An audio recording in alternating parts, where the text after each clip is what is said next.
Hello, I'm Marcus. And I'm Nick. We are Working Class Nerds. Cue the intro.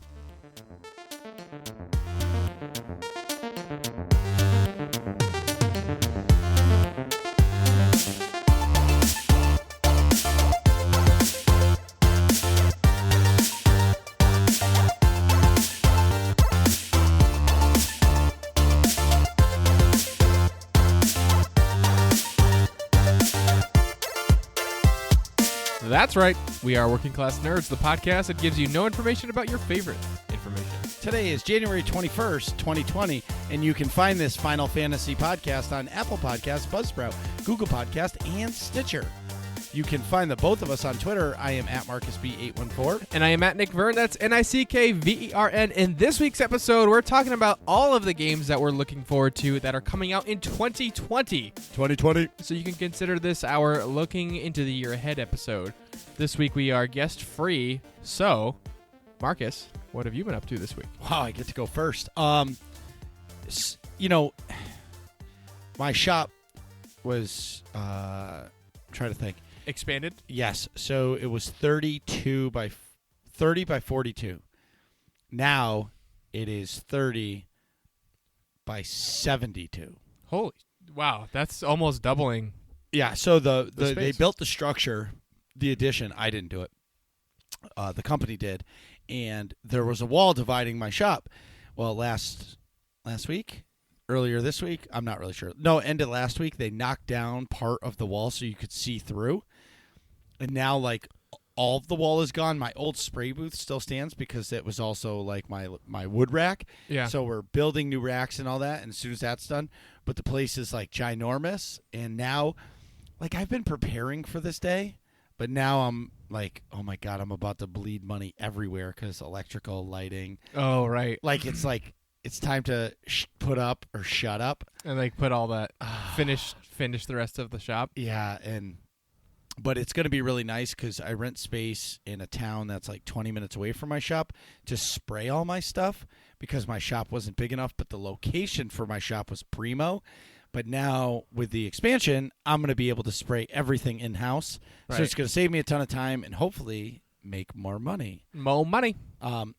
More money, less problems. So last week I'm gonna follow up on last episode. Last episode I talked about how did Star Wars The Old Republic ruin my gaming life. Right. Well, it didn't, and I proved to myself this week or these past couple weeks that it didn't because like I was like, you know what? I'm gonna play other games, and a couple of my raid teammates, Katarina and Ven. Mm-hmm. They started playing Final Fantasy 14, which is another MMO, and they were playing it every night. And as soon as we were done raiding or doing a flashpoint, they were like, "We're going to Final Fantasy." I'm like, I downloaded it before, but I'm not a really big quester. Yeah. Like I like the end game stuff, but like when a game doesn't have voice acting for their story, I can't get into it. Like, Oh, I see. I don't want to say. I just don't have the patience to read text. It's 2020, right?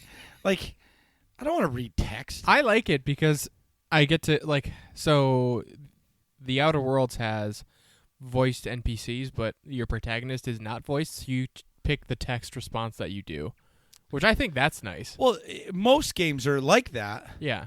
But there's no like voice to Yeah. you so far in the game, and it's like Yeah, there's no voice for your protagonist in right or any of the NPCs that you're talking to, and, that's and I weird. just feel like it's almost like the game's empty.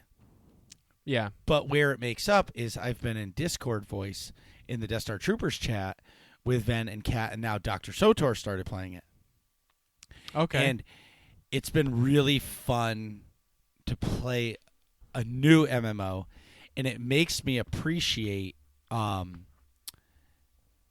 the SOTOR MMO because there's so many things that SOTOR does better, and there's other things that I'm finding like Final Fantasy does better. Right. And I'm really, really enjoying it, and I've actually been doing a lot, but again, I don't have a lot of time, so it's taking me forever To get through level. stuff, yeah. No, just to level. And so they have level boosts, okay? Yep.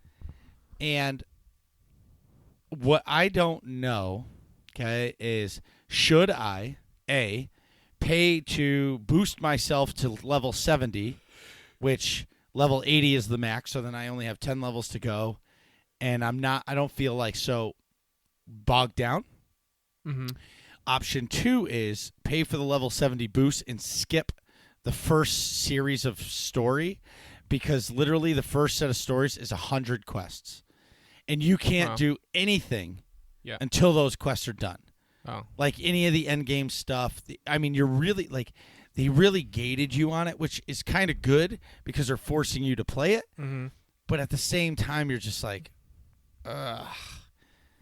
That's tough that you have to do the entire thing before you can. Right. Like there's like it's not even the way I understand it. It's not even by level. So like it's not like I could go to like an enemy rich area and just stay there all day and level, Right. or until I'm stop getting so much XP, because you still have to complete the quests Right. in order to progress into different things in the game. They want you to play the story, not just jump Right. to- Like yeah, in SWTOR, I you get could that. just level the max level and do anything you want. Right. Never touch the story. Like Zen has multiple characters that are max level, but he's never even left the original planet, so he doesn't have a ship.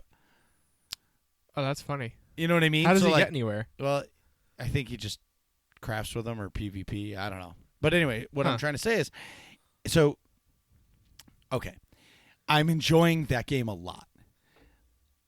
I don't know what to do. So right now I'm just enjoying it.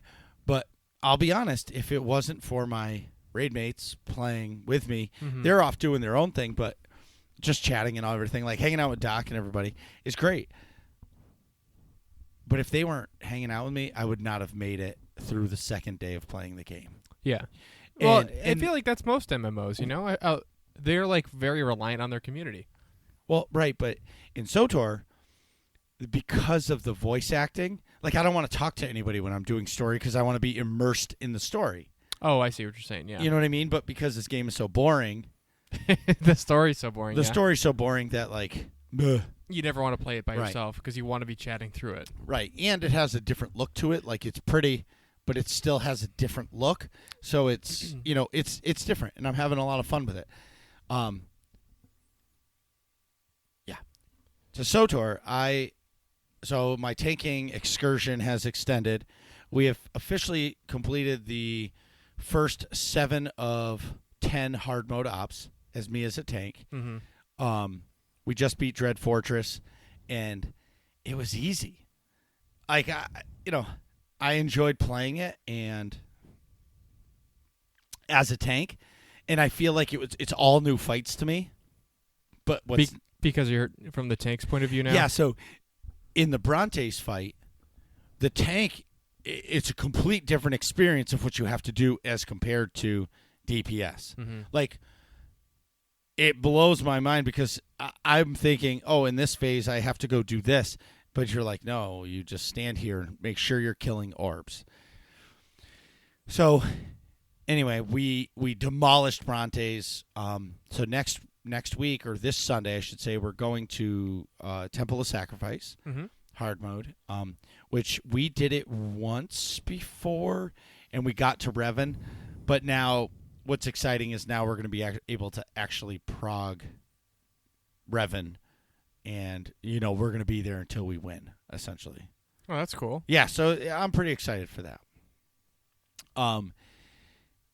But I've found that being a tank, and everybody's still going to say, who's listening can say, oh, I can switch to DPS for that tank because it's a jug. Yeah. But I just don't feel comfortable enough to do it yet.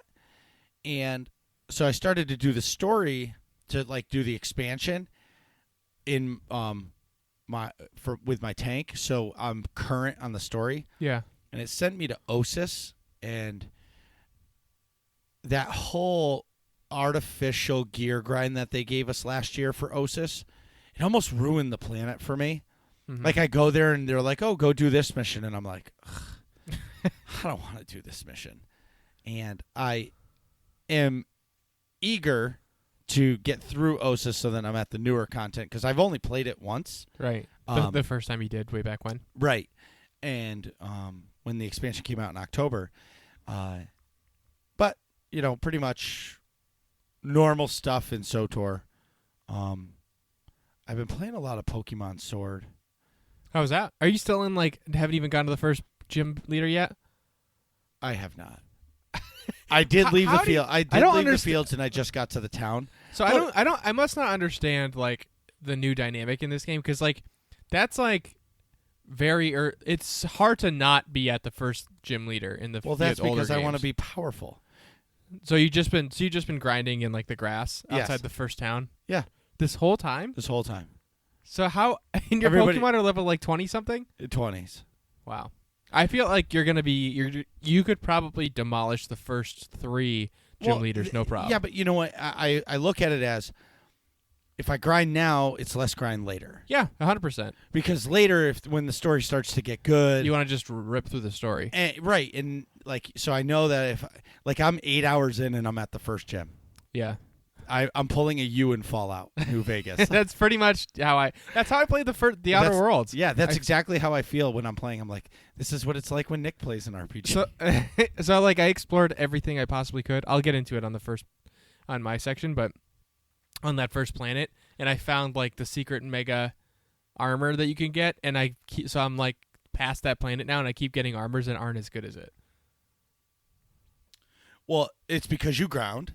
And I got the good gear, and right. Yeah.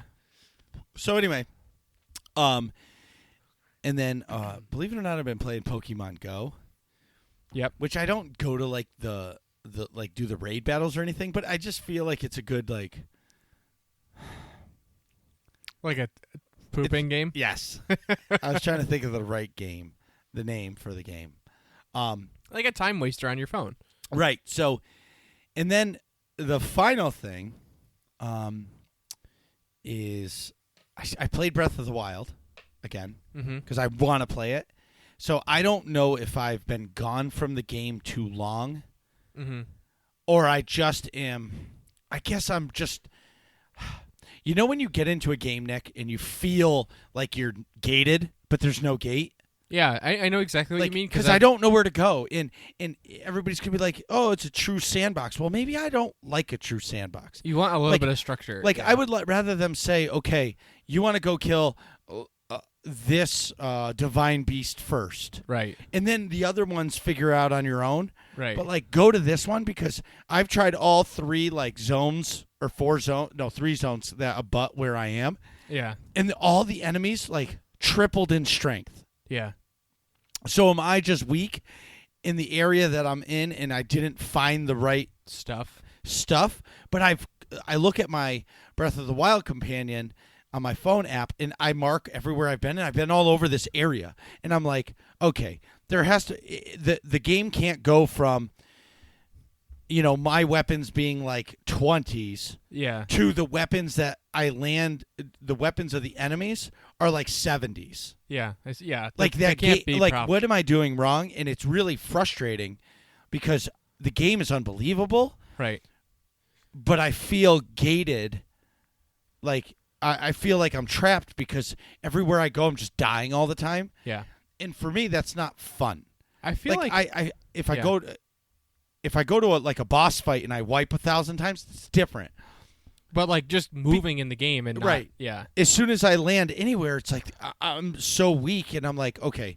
So then I go back to the same 3 towns that I've been in and do some side quests, but I'm not getting better gear. And then I go to the stores and I buy the better gear that they have, and I even go to the ferry and have her upgrade it. Hang on, there's a spider on your mic stand.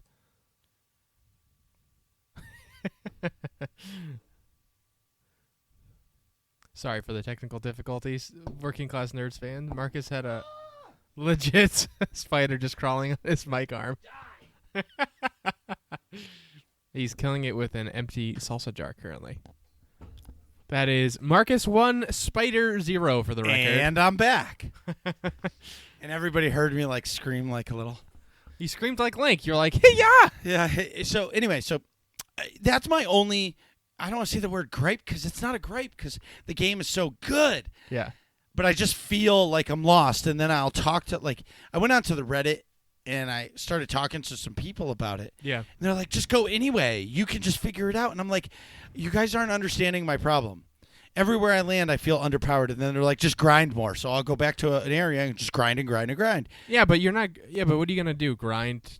Well, they're Like they're in Breath saying of the that- Wild, there's no like gear level. You know what I mean? I mean, there is, but it's not like you can get more XP or something when you kill stuff. Well, what they're saying is keep exploring because I'm going to find better gear. Yeah. Like I found this like fire sword, right? Yeah. And it's like a 40, Right. but I'm afraid to use it because it's going to break. right. And when I really need it, Yeah, it's already gonna have broke on the Right. enemies that you can't get anyway. Yeah. right? So I'm going back to it. I'm going to Florida in February.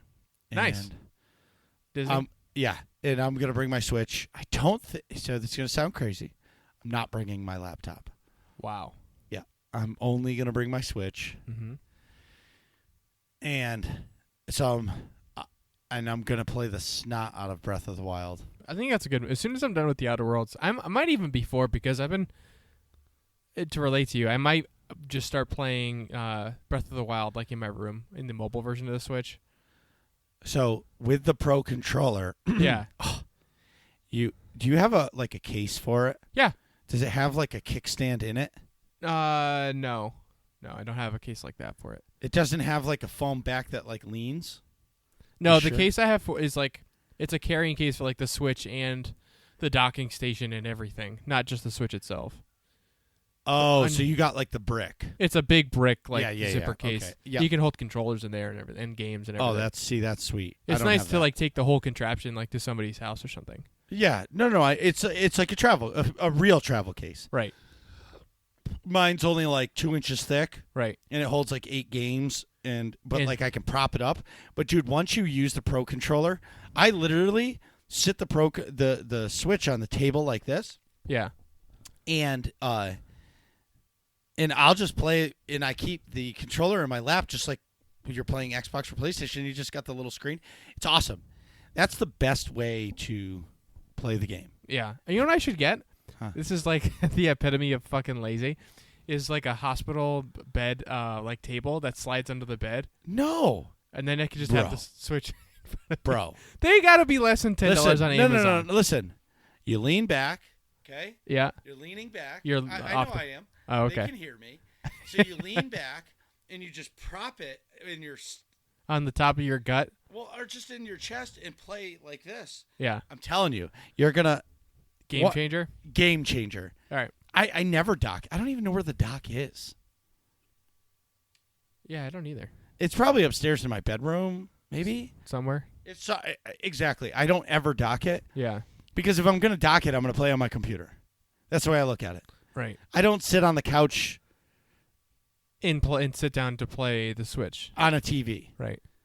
I have a 4K monitor for that. Right. Anyway, so but the Switch is pretty cool, man. And now, supposedly now, they're coming out with a Switch Pro this year. Really? So Well, they're it's- coming out with the PS. I think the PS5 is supposed to release like holiday 2020. so isn't the Xbox Series X. Right. I think they're all coming out like this year. But I think the Switch Pro is coming out prior to. Okay. Upgraded battery and upgraded graphics. I think they're saying like the handheld mode is going to be 1080p. Oh, it should be. But you know what's crazy?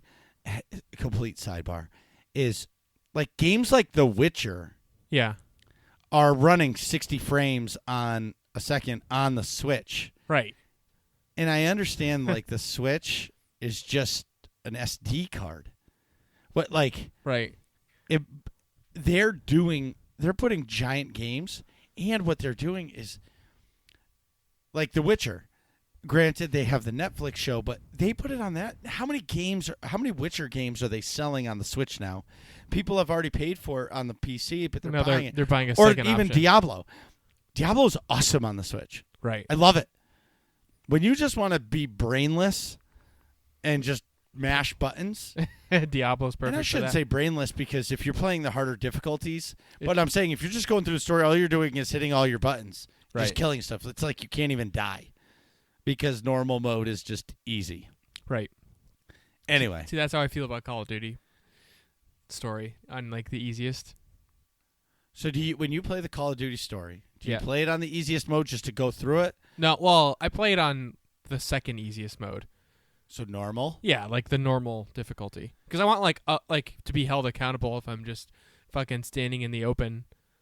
You know what I mean? Yes. But like, I also don't want to die endlessly. Endless. And like when I played through it, I did die a bunch of times. So I think that was hard enough. I didn't need to try the hardened or veteran difficulty or whatever they're called. Extreme. Right. Yeah. Nick, what have you been doing? So, I don't know if we talked about it on the show, but Storm and Norman, my dad, had shoulder surgery, specifically rotator cuff repair, on Friday. So I've been helping him out by, helping him to stay entertained while he's just stuck at home, like in a chair, essentially. I mean, he can get up and stuff, but he can't, go.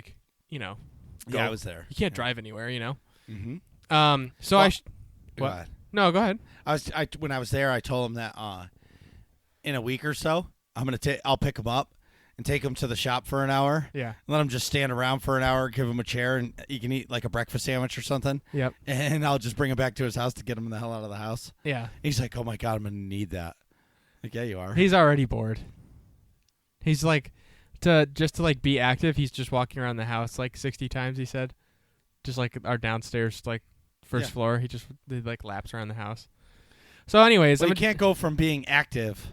to just complete couch potato. Yeah, He's trying to do a little something. that's how I felt when I had my surgery. Right.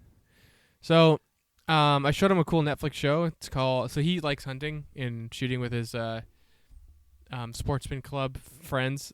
So I showed him a hunting show on Netflix. It's called Meat Eater, hosted by Steven Ronella. What are you thinking about? No, nothing. Keep going. So I think it's honestly I've seen a few hunting shows. I think this is that's the best one because he shows how it's not just all about the glory of here's the big buck, we're gonna shoot it, here's the kill cam. You know what I mean? It's here's the process. Here's us. Most of the show is just him in the wilderness. It's not the kill cam, so to speak. So, there's a Meat Eater podcast. Same guy. Yeah, Steve Rinella. Yes. So he had an episode, and he was talking because he works. He is a game warden. I think so. Yeah. No, yeah. So he's a game warden, and when he was a kid, he tells a story about how, he was in the wilderness. He just felt at home. He's from the country, so he hunted and quads and everything. And he's like, I'm going to be a game warden. He just found his calling. Well, what happened is all of a sudden they were walking, and there was a river that was dried up, Okay. and they found a PVC pipe attached to the river, and they dammed it up so all the water was going down this thing, but all these animals were dying. Right. So they followed this pipe for 3 miles in the woods. Okay. Now, mind you, he only has a pistol because he's just a game warden, right? Right. A bear shows up. You shoot He's the gonna bear, and shoots that's it. He had a what are the guys called? Now I almost said economist. That's not what they are. Oh, Like- biologist. A biologist who studies this. He's like, Right. you better come with me because in case there's a problem, we might need samples and figure out why this river's drying up. Right. Come to find out, they walk into a cartel grow operation. Oh, and they were siphoning the water from the river. Correct. Damn. And this is a real problem in the warm states right now because in the warm states, this happened to be in California, Right. and it's legal. So when they first started finding these cartel grow sites, Yeah. it was illegal. But he said that he's like the guy who was with me, the biologist, he was he's a hunter, so he knew how to stay low, stay quiet, and all this stuff. And he said that the cartel guys had AK-47s. They were there to protect their stuff. Right. Well, now, fast forward years, these grow sites are everywhere Right.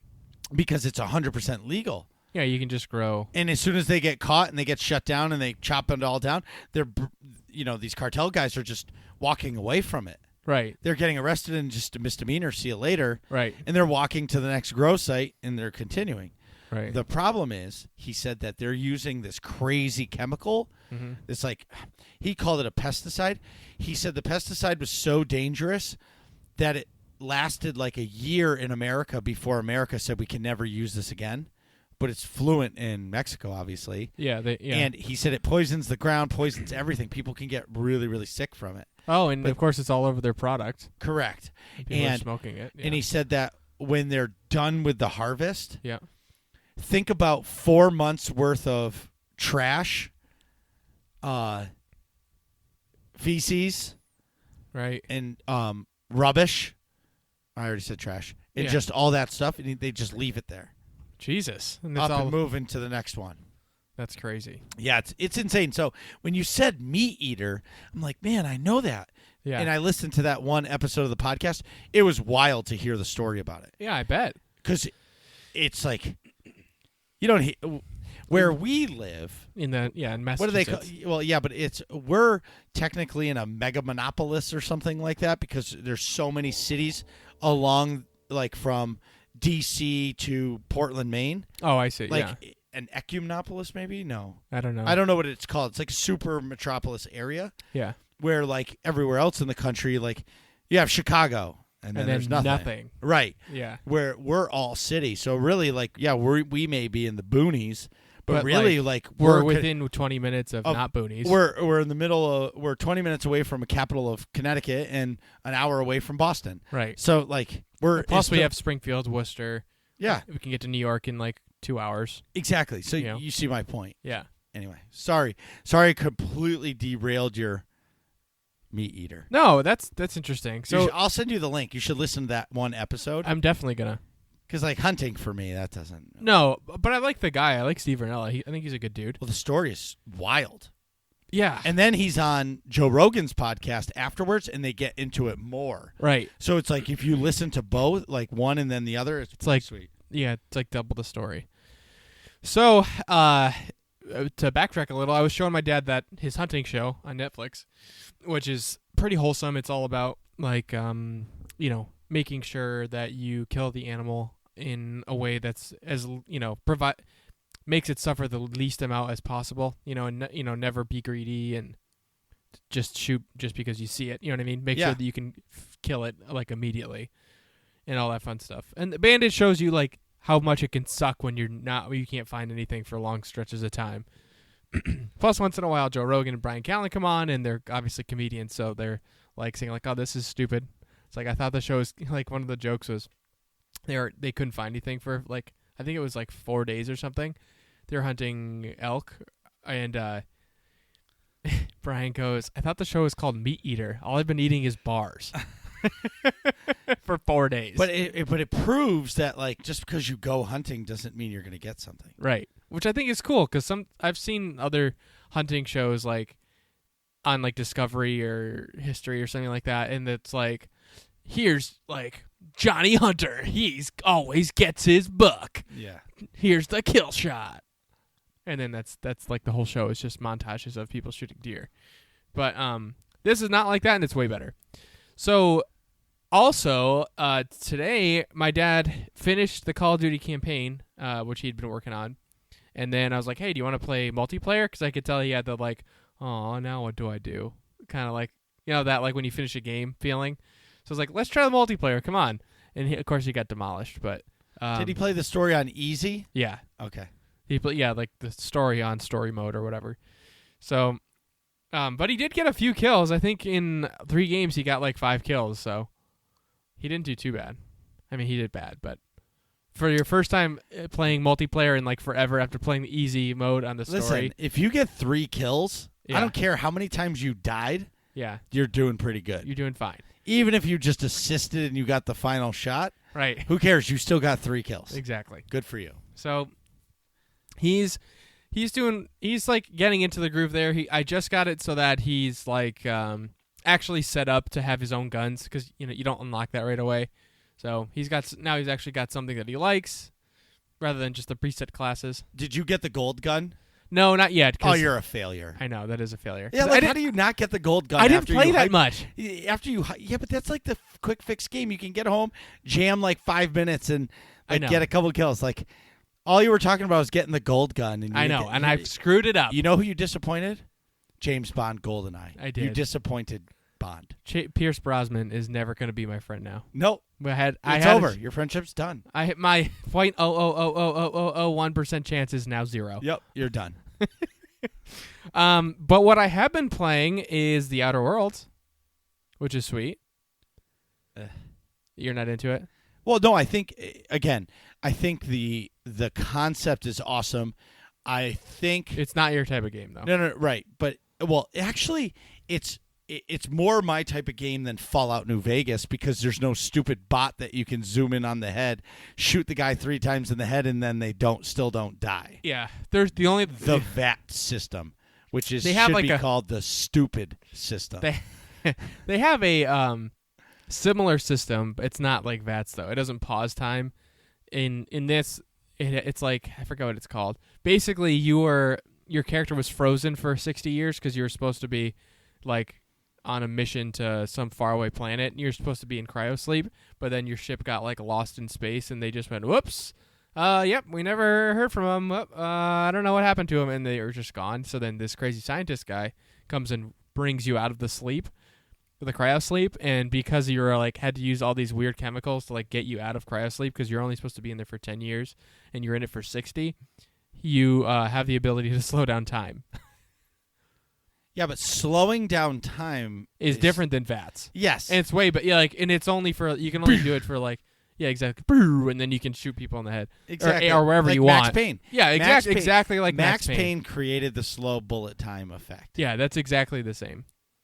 But so it's not that bad, but the story's interesting, and I've so prior to this episode, I should say, I hadn't really got to like the real part of The Outer Worlds. I finally got off the first planet because I was taking my time with it.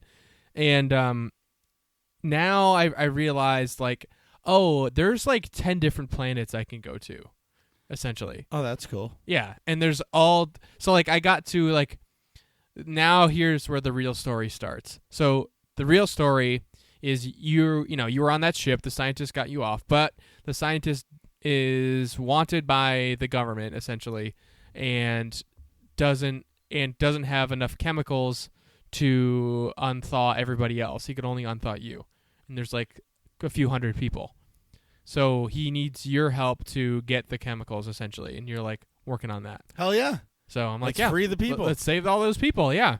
So, and it's tricky. So now I'm. So is that the concept of the game? You're basically trying to save 200 people. Yeah, exactly. Okay. That's the main goal of the game. The plot? The main plot. Okay. The main driving force. And the scientist guy you're working with is a lot like Rick from Rick and Morty. Have you ever watched that show? Crazy scientist guy. No. I think we went over this last time. I think I did watch one episode once because, like, Dent and somebody else was talking about it. And I watched it, and I was like, okay, that was pretty funny. Meh. I'm going back to video games. Yeah, I get you. If you're watching a show, it's fine. But I have trouble with a show because I feel like I'm a waste of space just sitting down watching TV. I know what you mean. Versus playing on my Switch or playing on the PC, like I'm doing something. Like I feel like I'm doing something. I totally get that. For me, I usually don't watch a show unless I'm inebriated in some way and in bed and it's like late at night. That's when I'll like watch something. Unless it's like a Game of Thrones or like a that's different. Yeah, The Mandalorian or something. Where, like you're blocking out time to go watch that. Well, right. When it comes out. Yeah, I guess there's a new. Carrie said there's a new documentary on Aaron Hernandez. Yeah, it's actually really good. I watched that too. I know you don't care. No, so you don't like documentaries? I'd watch it, but like I don't want to give this guy any. Like, I feel like you're supporting what happened to this guy by watching it. No, because that's not the way it's shot. I understand, but like Yeah, that's like, like OJ and all that. Like I didn't watch those documentaries. yeah. You know See, what I mean? like I watched one episode or two maybe, and I was like, why am I watching this? This is just like, I don't know. I watched the first episode. There's 3. They're each an hour. And I think the vibe is way different than like some of the OJ. I didn't watch all the OJ ones either, because I felt like those were more geared towards like, oh, did he do it? Did he not? The Aaron Hernandez one is like, oh, he definitely did all this fucked up shit, but here's how fucked up his upbringing was, and so you can get like a little bit of reason why how he ended up so psychologically fucked up. But it's not from a like, oh, you might feel bad for him a little bit, but it's more like analyzing, oh, his psyche was messed up. Right. He was really screwed up in the head. You know what I mean? That's like the vibe I get. So it's not like glorifying it. It's more of like, oh my God, look at how screwed up this person was. Right. Which I think is a little easier to swallow and is interesting versus like some of the OJ ones where it's like, oh, he didn't do it. He got screwed or something. Right. You know what I mean? I'm killing us with sidebars today. Oh, it's a sidebar episode. We don't have a guest. All right. Anyway, so now back to the Outer Worlds. Yeah. So I'm guessing. I'm gonna do a little guess. Mm-hmm. I'm guessing that like you're trying to save these people, but you're gonna find out this like scientist is like trying to save these people because he wants to be like a god. Yeah, exactly. That's And you're gonna have probably to, what's going to happen. And I'm you're like, gonna save fuck. all these people, and he's gonna turn them into zombies, and they're gonna kill you. Right. Or something like that. It's going to flip. Like, there's a reason this guy's not good. Right. Anyway. But, so, last episode I talked about my decision to, like, which town to save. Yeah. The hippies or the corporate people. Corporation. Yeah, you're going to like what I did, Marcus. I diverted the power to the corporation. Hell yeah. But Because they got benefits. They got benefits. But the guy running the corporation was an asshole. So, Did you kill him? yep, I killed him, and I put the leader of the hippies in charge of the corporate people. And the factory has the most production. Go ahead. The most production it's ever had. Can you do me a favor? Yeah. Unplug the mic and drop it on the ground. Mic drop. That's Yeah. that's the That is pretty sweet. that's the best of both worlds, because then all the hippie people's followers went with them into corporate town. Now they're all working because they're pumped that their hippie leader. You just went straight gangster on everybody. Yeah, I went. Well, this is what happens when you spend 15 hours on the first planet. Exactly. Then you can level up all your charisma and talking skills to talk the guy into quitting, and then you just kill him and take all his stuff. Wait, you talked him into quitting? Yeah, I talked to him. I said, I talked to him. I used my like talking skills for my character into him realizing how terrible of a boss he was, and then he quit. And then I killed him because I could get all his stuff too. Because you can kill him, and then you're an asshole because you killed him, or you can get him to quit and have the other lady take over, and then after the NPC's still around, you can kill him. So I went like triple gangster, basically. It was pretty sweet. So I don't know, but the only thing that's a little weird is, so I found out the hippies were at the garden, right? And supposedly none of the corporate scientists could figure out how to grow stuff on that soil because it was like terrible or something. And the hippie lady figured a way out how to do it. And she was like, right before I made the decision, I was like, all right, how the hell are you doing this? And she's like, honestly, the real secret is human corpses. Good. Do it. Let the hate flow through you. So I was like, okay, that's a little creepy. Moving on. But this is still better than how the other option. So I'm going to put you in charge of everything. Perfect. Yeah. But honestly, I did that. And then like when I checked in with the planet again, I guess the fact everyone's happy. People aren't sick anymore because there's like a plague or something also in corporate town. And then people aren't sick. The factory that is just like in the middle of the town is doing great. And it's basically like a win-win-win. So I'm not at least so far. I might find out later that I screwed it up, but so far so good anyway. And that's basically it for me for this week.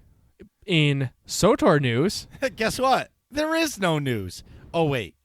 They updated the PTS for the Alderaan Stronghold. Sweet. Why would you buy an Alderaan Stronghold when you know it's going to get blown up in 3,000 years?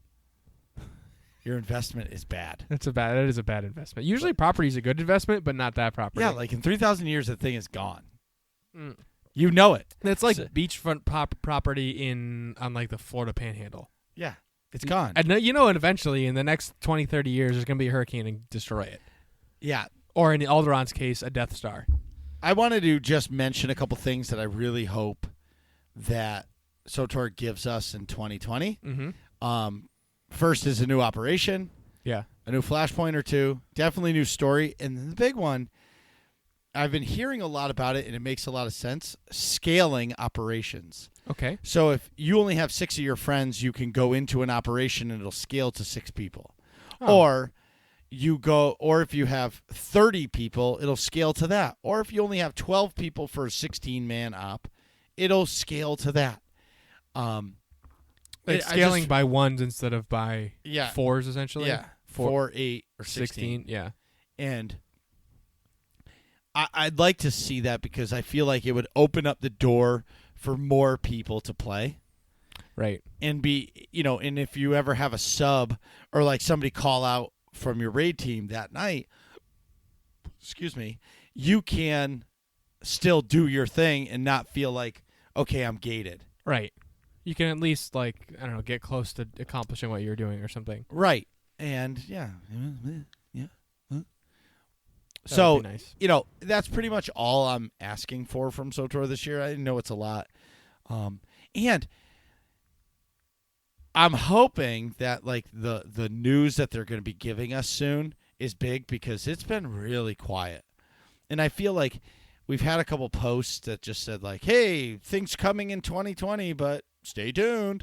And I just feel like we are pretty much at the end of January, Mm-hmm. and it's been silent. And I'm just like, ugh, let's go. Give us some content. Yeah. Anyways, Something. in guild news, next month's Mega, that's monthly Epic Guild activity, will be on February 7th at 9 p.m. Eastern Time. What are you doing for Mega? So we're last year we started, or maybe it was 2 years ago, I don't know. We started Where in the Galaxy is SEMA San Diego. So Where in the Galaxy is SEMA San Diego? exactly. So we hid SEMA last time on Voss, and she was on the cliff right above the Nightmare Pilgrim. Mm-hmm. And what happens is we don't tell you where we're going until the day of the event. What Because- planet, you mean? What planet, right? And SEMA is hidden on that planet. And what happens is we get people, the people that come participate, what we do is we give, like, you want to go to this land and find these things. You need this many of this many of this many of this. Go. Once Okay. you're done, go to the quick travel point. A liaison to SEMA will be there, which me or somebody. A And guildie of some kind. you trade with us and show us that you have the items. Yeah. Once you do, we unlock the next clue and we tell you what to go get. You whisper it to him or something? Yep.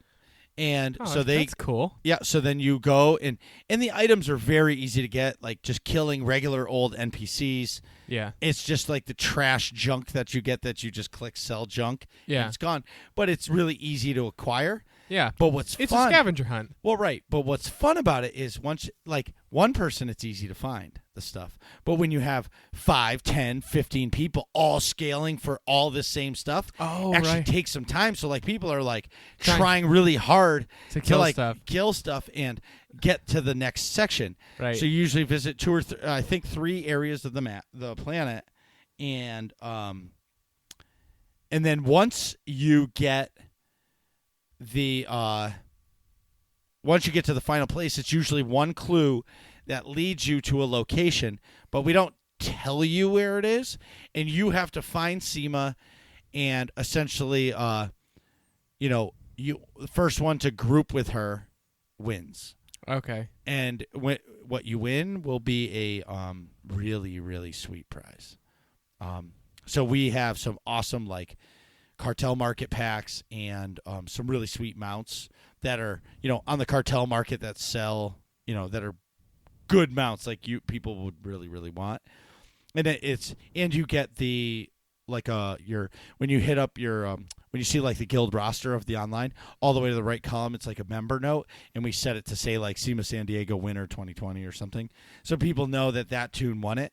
The last time we did it, it was so much fun. How many people did you have last time? I It want was to say the first one, right? Yeah, it was the first one. I think it was 5. Yeah. But it was fun. I think that's a good amount because even if you have 5 people on one planet in one area killing all those things, that's a lot of people. I'm hoping we have like 20 this time. And just full chaos. Well, we'll just scale it. So if there's 5 people, you're going to have to find 20 of this and 20 of that. If there's 15 people, maybe we'll do 10 and 10. I see. You So know what I it mean? takes We'll about scale the it. same time. Because we want to be able to finish it in 2 hours. Okay, yeah. And if and the nice part is if like we're hearing, because we're in the Discord, people are saying, oh, we can't, like the second area, we can't find, any of the stuff. Like we can gate it to say, okay, I'd wait till everybody has 5 and then just say move on to the next area. You know what I mean? Yeah. Yeah. Because you never know, because that's all random stuff that drops. Right. But it's junk, so it drops everywhere. Right. But we don't want to tell people where we're going because then, They could get there ahead of time and just get some random stuff. Or, random stuff. But yeah. Just in case people cheat. big shout out to Lucy. She's helping me. She actually picked the planet, and we're working on setting the zones that we're going to right now. So what does the planet rhyme with? Don't say it because you can get it. I was being obnoxious. Not going to tell you. Yeah, perfect. It rhymes with not going to tell you. Okay. But that's a great question, Nick. Yeah. I'm going to go Musco on you. That's a great question, Steve. Or what was he calling you? I think, was he calling you Steve? Yeah, he was calling me Steve. Yeah. Yeah. Anyway. Great question, Steve. Yeah, moving on. But anyway, so again, thanks, Lucy, because, helping out is really nice of you to do because, doing them alone, it kind of... It's not that, yeah. Well, it just takes some time to plan it out, and you got to write it all out and kind of come up with a game plan. And then, then we got to get help to do it and, to set the people at the zones to be able to give the clues, blah, blah, blah. Mm-hmm. Anyways, if all this sounds fun to you, go to aie-guild.org, jump in the Discord, and ask for a guild invite, whether or not you play SWTOR or any of the other games that we play. Final Fantasy 14. We would love to have you. And Pokemon. Marcus is still in that first area. He's got those beefy level 37 Pokemon. Nobody has said a word about it. I know. I must be the only one that's playing it. Next time I get paycheck cycle, I'll... No, you're not. Why? Because there's a game that we're going to talk about in about 5 minutes. Oh, that's where you're going. Oh, boy. That's true. That's going to consume my everything. Because I watched some videos on it. It looks so sweet. And you are going to have, like... The biggest anime boner ever. Ever. Ever. Yeah. Well, Nick's going pee. We'll be right back. Geez, Nick, hurry up. We're trying to finish this podcast. And we're back. So today, we're chatting about the games that we're most looking forward to that are coming out in 2020. Would you like to start, Marcus, or you want me to kick things off? Well, I can say my first game. I was going to well, we did tease the first game that I have on Oh, my yeah, list. let's start with that. So sidebar, well, some common knowledge. Nick is obsessed with Dragon Ball Z the way I'm obsessed with Star Wars. Yes. And I'm all in all the time. so I saw this game, and he's never talked about it, and I'm like, it was called Dragon Ball Z Kakarot, and I'm like, wait a minute, there's a new Dragon Ball Z game coming out. And then they said it was an open world sandbox, and I'm like, no effing way. Like, how can they make that? Yeah, because there's amazing epic fights, but it's like it's got to be like it's got to be somewhat linear, but I guess it's not. And I asked Nick about it, and he was like, "What?" And I sent him some videos, and the game looks pretty sweet. Yeah, the graphics are all great. But so I want to talk about this first, mainly because it's already out. It came out, I think, last week or 2 weeks ago, maybe last week sometime. And I'm wicked looking forward to playing it, obviously. But it's my designated Valentine's Day present, so I kind of like Marcus couldn't play Fallen Order. Speaking of Fallen Order, did you play anymore, or did go into gaming purgatory like the rest of the games. Gaming purgatory. That's And what- I can answer why, but keep going. So, Dragon Ball Z Kakarot, I'm pumped about it. It's from what I'm gathering, I'm trying not to learn too much about it because I want to just experience it. But it's open world, and I think at least it's open world in at least for like the area that the story pertains to. Like if you're on Earth in the Saiyan Saga, you can explore Earth. And then if you go to Namek during like the Frieza saga, then you can explore all of Namek, but you can't explore Earth and Namek at the same time, if that makes sense. Yeah, I actually know about it because I watched a bunch of videos and I watched like the review on it and everything. So the way I understand it is, it's all about time. Right. So like you're gonna go to an area, but like Vegeta. Yeah. So like if you're not in a place, but this is where Vegeta is in the story, Yeah. Vegeta won't be there. Right. So it's almost like you can explore everything, But you might not see everything. but the story elements may not be there. Yeah, which that makes sense. Well, 100% because you essentially you don't want to explore everything and then like you're still at the first boss but you're at Frieza. Yeah, you found where Frieza's Right. hanging out or something, yeah. But I watched like the combat videos. They're so cool. Dude, like I'm not going to play this game, but I was like this would be a fun game for me to watch someone play while they're streaming Yeah. because I won't play it, but it's like it would be interesting for me to watch these fights because like when I saw Piccolo in it, I was like, okay, I'm in. Like this game is legit. Yeah. Well, one of the things I think is really cool, like you obviously play as Goku most of the time, and I think you can be other main characters too, but you have like designated like helper players. So almost like in Marvel vs. You play as Piccolo. You can also play as Piccolo too. Well, you Or play Gohan. Well, right, but you play through the story just as the shows go. Yeah. So like some fights, what's his name? What's the Super Saiyan guy? Goku. Yeah.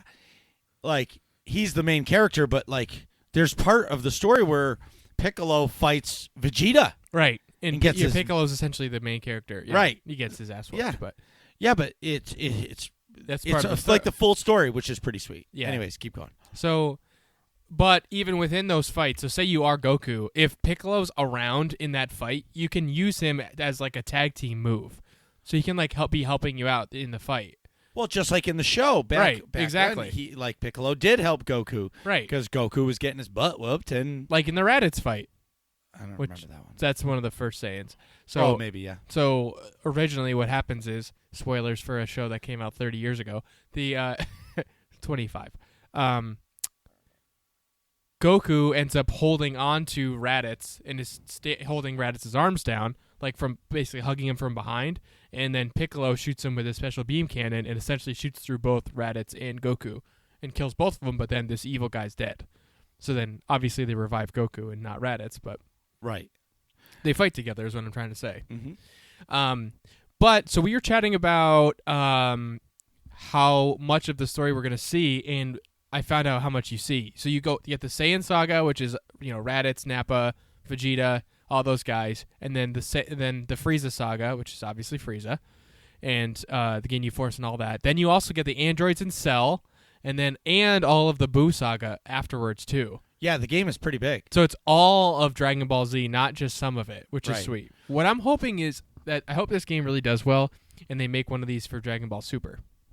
Well, I think once Super is done. That's true. It's not done yet. Yeah. That's hard to make a game if it's not. Well, right, but that's what they're doing. They're making the Goku story Right. complete saga.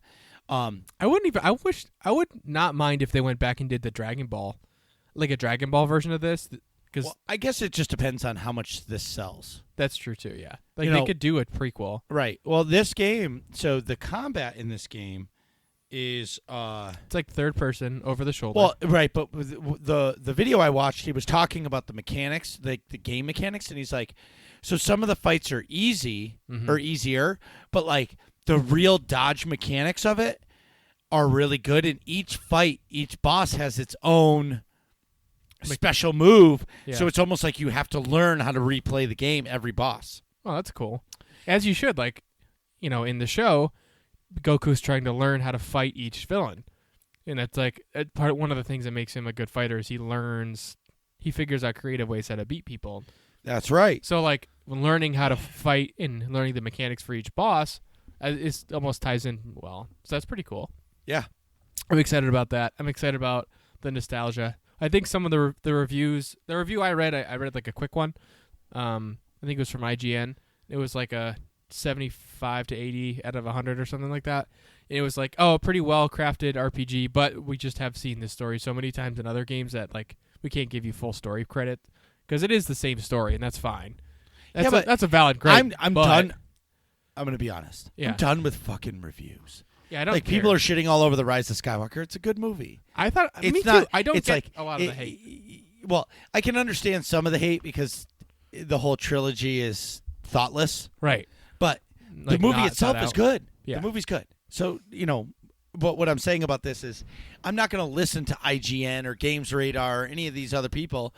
I just want to see gameplay, and like if I want to play it and I'm a Dragon Ball Z fan, I'm going to like it. Yeah, me too. Like you're not going to play this game. As a Dragon Ball Z fan and not like the story. Right, exactly. It's what you like about the show. Yes. And it's going to be it'll be really interesting. To hear about. Yeah. I wish I knew how to stream a little more easily. Well, on the PlayStation, all you do is PlayStation Share, and all you got to do is set up a Twitch account or Mixer and just link it to your PlayStation, click live, and you go live. Yeah, but I need a webcam. No, you don't. Well, if you're trying to be like pro streamer, sure. If you're just trying to stream a game and like a guy like me or some of our listeners are like, oh, he's playing Dragon Ball Z, and you post it up on Twitter, I'll pop into the stream. I don't really care if you're... Would you be? I wonder if you'd be able to hear my voice if I wear my headset. You're wearing a headset. Yeah, and you're talking to people because you're going to see the chat. that's true too. PlayStation and the Xbox do really good with linking streaming. Sweet. Yeah. Maybe I'll do that then. You when should. I get it. You should. 100%. That would be fun. So the next game is Doom Eternal. Did you play the new Doom? I did a little bit, and then I watched. I don't know if there was a beta. I think I played the beta for it, in which I got like a little bit of story in the multiplayer, and then I watched like somebody do a let's play of it Right. on YouTube. The game looks good, but I don't want to say I'm over a first person like Doom type game because I'm kind of over it. Yeah. But the game, like the last Doom that came out was really, really good. I got through like the first few levels. Yeah, it's kind of hard to stick. It's like that and Wolfenstein are on the same type of game for me. Well, it's just because it's a pure First-person shooter. It's just the story, but like in a first-person shooter, I don't feel super connected to the story. Yeah, I know what you mean. If it's not an RPG, Right. yeah. When it's just an action game. But that's that's one of those things like if I have nothing to play and I want, even if it's for one day and I just want a Doom fix, I'd buy it because once it's on Steam sale, it'll be like $20. Right. And then you'll rip through it and be done. The next game I am really interested in, Cyberpunk 2077. Me too. So it's from Cyberpunk 2077. If you've not heard of it, you might have been living under a rock for the past few years, but it's from the studio that brought you the Witcher series, CD Projekt Red. It's set in a futuristic city, shockingly enough, in the year 2077, and No way. Yeah, you play. Wow. It's a first-person perspective game, and you can fully customize your character, and evidently Keanu Reeves is one of the main NPCs in it. You know what's crazy? Is you're going to be alive in 2077. I mean, you might be alive. I'll be dead. How old are you? 30 something? How much? That's 57 years from now. 50. Jesus, I won't be alive. Yeah, oh you wait, are. how old am I? 24. Yeah, you'll be alive. 24 plus 57. That's 70. 80. No, I'll be 82. Jesus. Yeah, you'll be alive. I'll be old as fuck. I'll be wheeling around somewhere. Well, hopefully shuffling at least. Shuffling around. I'll be in a box. I don't know, man. You could make it into your 90s. You doubt it? I doubt it. What does Bob say? Yeah. Anyway, so they recently pushed the release date on it back from April to September. And your notes say totally fine with it. Me too, but that's a big jump. 6 months, I think. Yeah, like, so was April just like, we're going to throw some slime at the wall and see if it sticks? Yeah, I guess. Because, like, that's a big delay. Like 6 months sounds like, okay, we went to add 5 months. 5-month delay, that's like, okay, we went to add hair to this character, and now every single other character doesn't have legs. Right. We don't know how that happened. Exactly. Well, and I don't do game development, so I don't know. But to it me, seems like something major happened. right, and like they a gotta delay, fix. like if it was supposed to come out in April and they said May or June, I can get that. But September, that means some like game-breaking shit happened. Yeah, Which obviously don't be like Anthem and come out broken. right. Yeah. What's the guy who It's such a made low blow. No, it's not. That's completely justified. I love BioWare though. I like BioWare, but they fucked up Anthem, and I am not afraid to say it. But who fucked up Anthem? Did BioWare? Oh, you mean EA published it, right? Right. So did EA? Like that's the I thing. see, yeah. So this is what I don't understand about games. So now I feel like okay, Cyberpunk isn't ready, so they're taking 5 extra months to fix this game. Mm-hmm. When it comes out, if it's right to start, it was worth it. Right. But some and games, that did happen with the same studio with The Witcher 3. Right. They delayed it by 5 or 6 months or something. but and it was- came out epic. It came out perfect. Yeah. Right. Where the people are game studios are releasing games to stay on their date, whether it's because of the publishing company or whatever. But then they like day one they're patching because it's broken. Like, why are they releasing a game that's broken? Yeah. Just Fix it. Like, yeah. what why not wait? Or the other thing is when's a better time for sales? April or September? I feel like September. Yeah, because holiday season. Right. But then again, like I'm old, so when a game comes out, I'm not waiting till Christmas to get a game. I did this year. Never mind. Yeah, you did for Fallen Order. Yeah, but but if I really want the game, You just I'm buy not. it. Yeah, I'm not gonna wait. I didn't wait for Fallen Order. What else did I not wait for? FIFA. But that was different. That's different. But what I'm saying for Yeah. Cyberpunk is let the delay happen. Yeah, me too. I'm totally on game with all the delays, but I can't wait to play it. So the next game I want to chat about, I never played. Actually, I should say I never actually played The Last of Us. That's another one I watched. What? I watched a Let's Play of it.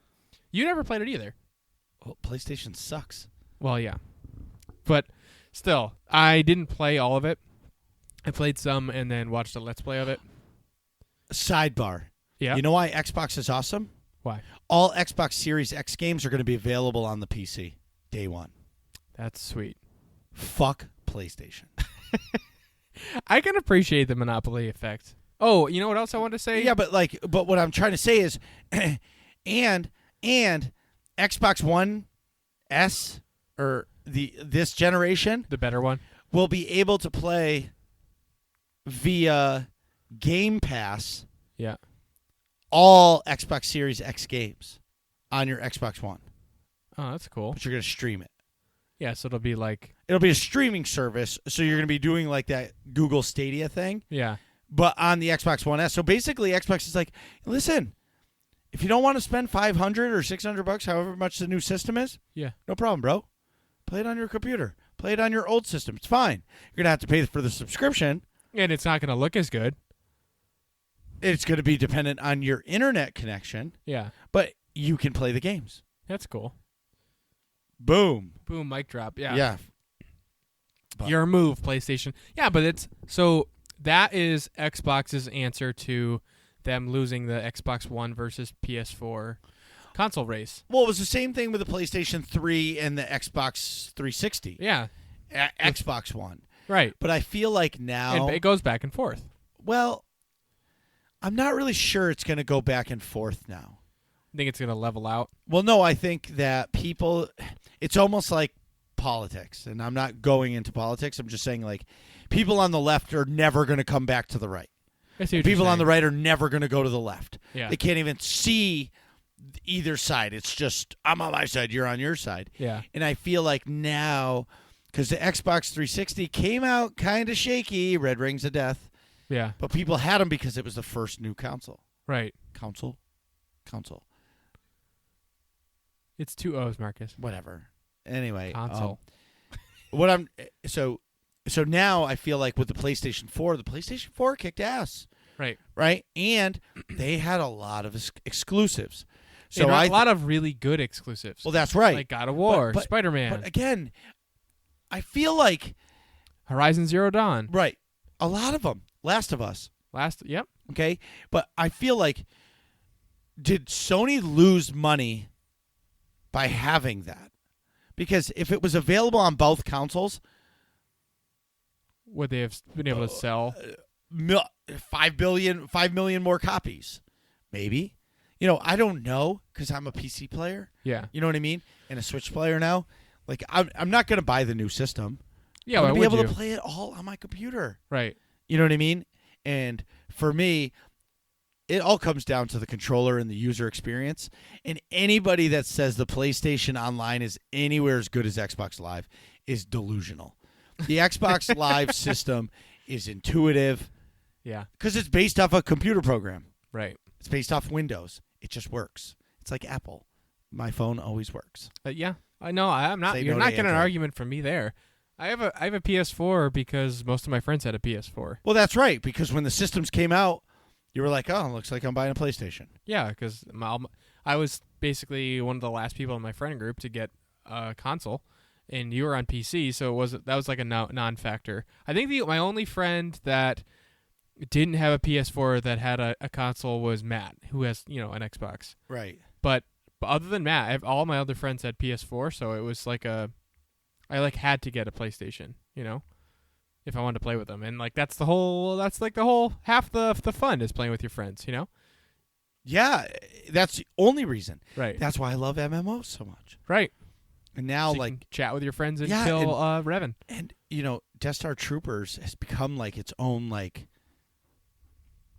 It's like a subreddit to the AIE Yes. clan. Yeah, but like it's like everybody's in their own guild, but like we all congregate to the Death Star Troopers channel, and it's like, I don't know, it's pretty cool. It's just cool to see. Anyway, one game that I am pumped about is Yeah. Halo Infinite.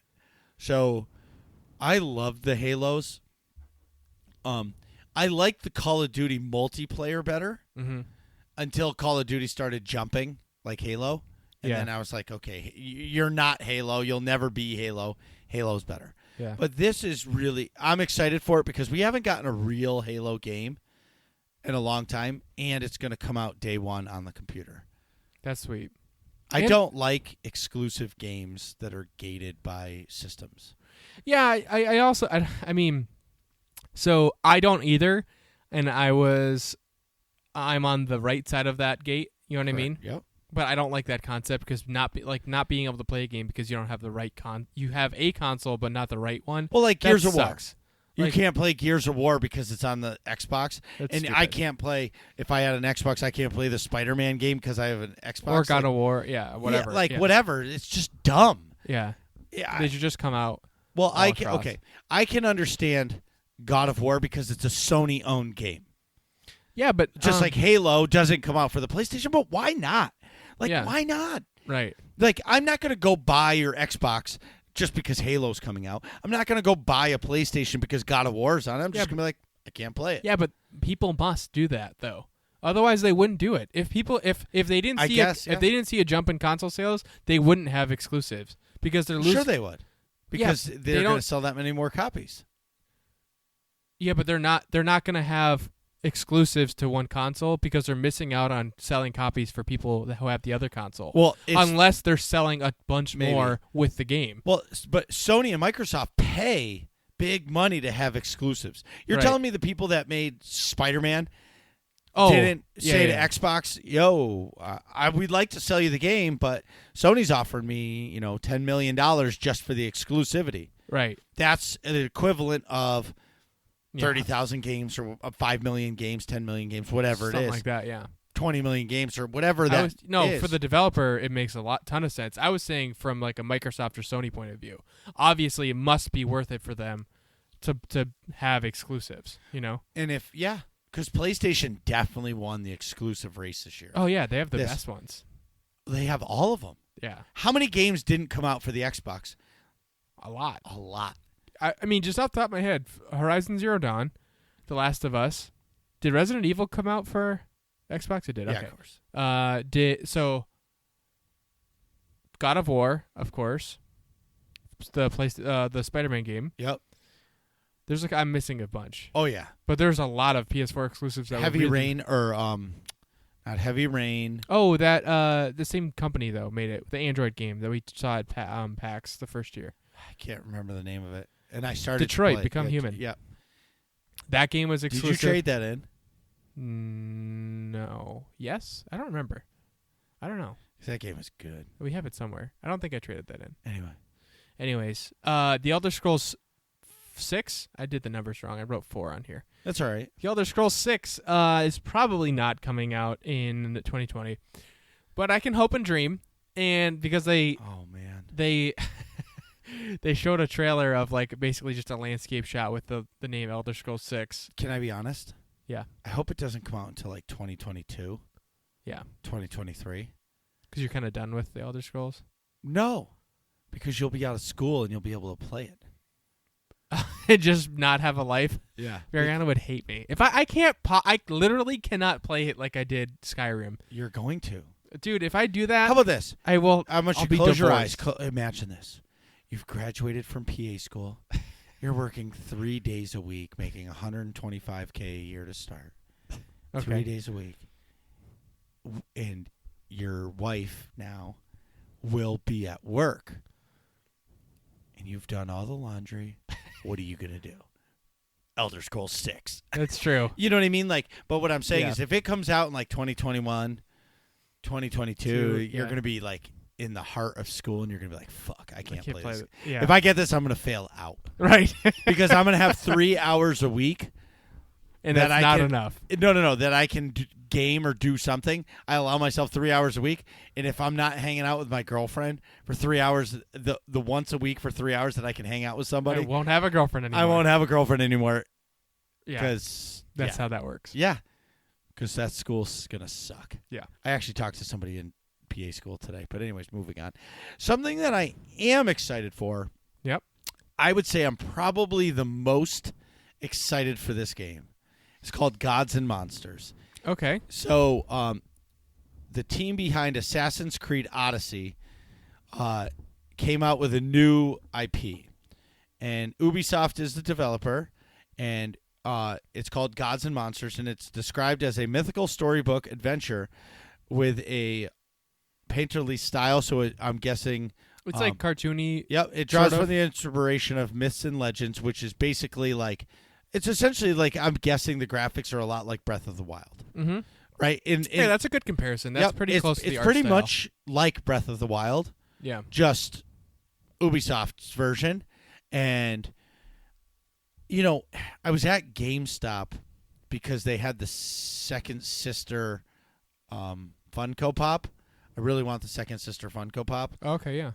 But when I got there, they said that they didn't have it. Well, But I that's saw the game, and it's coming out for the Switch, PC, and all the systems. weird. Mhm. And it said December, like, 31st, 2019. And I was like, hey, it's after that date. He goes, no, it's wrong. Then I It's look on some of February. the other sites. Well, it says February, but there's no actual date. It says it was originally set for February release in 2020, but the game has since been pushed back. Okay. Wah, wah. Yeah, which is fine. I'm excited for that game. That 'Cause- looks cool. No, it looks awesome. Yeah. Then something that I've been just dabbling in, which I've never played Diablo 1 and I never played Diablo 2, but Diablo 3 is really fun. Diablo 4 was announced at BlizzCon this year. Right. I thought you might like that. Yeah, and the cinematic trailer, did you watch it? No. You should. It's like fucking gross. It's like evil. Like demonic. Well, it is Diablo. Well, I know, but it's like they're saying that like they said like Diablo 3 is very like cakes and pies, Really? and like Diablo 2 comparatively? is very gothic and dark. Yeah. And Diablo 4 is returning to yeah, Diablo. and I guess they're making it a lot more open world, Mm-hmm. where Diablo 3 is very linear. You like follow the paths of dungeons. You know what I mean? Essentially. Okay. And anyway, the last one is probably going to be the biggest one for the both of us, even though we're both scrubs and have not beaten it. Breath of the Wild 2. Yeah, that is what I'm looking forward to. A lot, basically. Probably, I don't know. Probably the I would say the most on this list. The thing that scares me is, what's the next gaming convention? Big one. E3? No. When is that? Well, PAX East comes, and then all what? the PAXs are in like the spring. East, West, all that stuff. South is right now or just past. East is in February 26th. Yeah. I think E3 might be in June. E3 in June. It might get announced with a date then. Yeah. Or we might get an actual trailer. I mean, that might be a 2021 thing too. Yeah. But Nintendo's really secretive on that stuff. Yeah, it's E3's in June. Okay, so but what I'm excited for is, what is it going to be like? Is it going to be like the sequel to like Majora's Mask? Is it going to be like that? Or is it going to be like Ocarina of Time? Or is it going to be, is it going to be dark? Right. You know what I mean? Breath of the Wild was dark. Not that dark. No, It but is I'm a saying little, like the but- sequel. How do they? Yeah, like Majora's Mask was wicked dark compared to Ocarina of Time. That's right. So I'm guessing in the trailer it showed it was really dark. Yeah, there was some creepiness to it for sure. Yeah, so I think if I had to guess, I'm guessing like almost like Link to the Past on the Super Nintendo, where like you have to go into like the future world, and everything's like destroyed because Ganon won. And yeah. And I think because I'm guessing. Guess what? Spoilers. You probably, and I don't know this. You probably beat the Calamity Ganon. Yeah. But I'm guessing the real Ganon shows up at the end and is like, Sup? ha ha ha, you didn't actually kill me. Yeah, that was just my puppet. Or nothing, and they're going to reveal that in a trailer or something. Right. But oh, you mean at the end of Breath of the Wild? yeah. Yeah, I don't know. I Well, don't me actually- neither. I don't know that. And I think I just have to. So Wait, quick sidebar. How the hell did both of us avoid that spoiler? The game's been out for like almost 2 years. I think people don't talk about it. Yeah. I think Star Wars fans spoil everything. I think normal video games, they spoil everything. Zelda fans, they want you to enjoy it. Yeah, they don't spoil anything. Unless you got to look for it to spoil stuff. Well, yeah, but it's not. And is it not that popular? No, or- it is. or- That's yeah, one of the but- most popular franchises ever, I feel like. But is it a popular game? If you know what I'm saying. Oh, I see. It's not like front and center because I know It's popular amongst gamers, but no casual gamers are going to go out and play that. And they'll play the whole thing. You know what I'm trying to say? No. Like, okay, so you'll have people who play Call of Duty all of the time, like Al. And they're like Call of Duty fans. And they like know everything inside and out. You know what I'm saying? You have like, that's a dedicated hardcore fan base. I feel like you don't casually and then you also have people who dip their toe into Call of Duty, like my dad, or like I guess I'd probably fall closer to that, where I don't play that much, but I play once in a while, and that is what it Right. is. But all of With this, Zelda, like most of the people that like you and I not finishing it are the outlier. Most people are like really into it. well, right? Because there was somebody that was answering me on Reddit. They were like, "I have 500 hours into Breath of the Wild." Right. That's and I was like like, "How the many norm. times have you beat it?" And he said twice. I was like, "What?" Like that just boggles my mind. But I can see it because I was in this area. Yeah. And there was this, like, it was like a castle inside the wall. Yep. And I was like, I'm going to climb to the top of that. And I climbed as much as I could and weaved because of my stamina. Yeah. And I got to the top and I was like, oh, cool. I'm going to walk around. And then there was this, there was no treasure box or anything, but I just kept running around. Next thing you know, I was on the other side of the map. Right. And I'm like, oh, How did I get that far away? yeah. And 25 minutes went by. Right. But yeah, Breath of the Wild. I'm looking forward to it. Okay. There's a lot of games coming out in 2020. Final thought for me. Yep. Shout out. Okay. I just learned that if you call somebody out, you're like challenging them. Okay. I didn't know that. That's a call out. Yeah, you calling out somebody. Yeah, calling out somebody. So A shout out is when it's like, oh, hey, what's up, man? yeah, so I told my raid team, like, in the last episode, I called them out, and somebody was like, well, you didn't call us out. Why, do you want to fight us? And I was like, no, I was thanking you. And they're like, no, that's called a shout out. And I was like, am I really that old that I don't know the difference? Yeah, that's not an old thing though, or a new thing. No. That's just common English language. So I'm an idiot.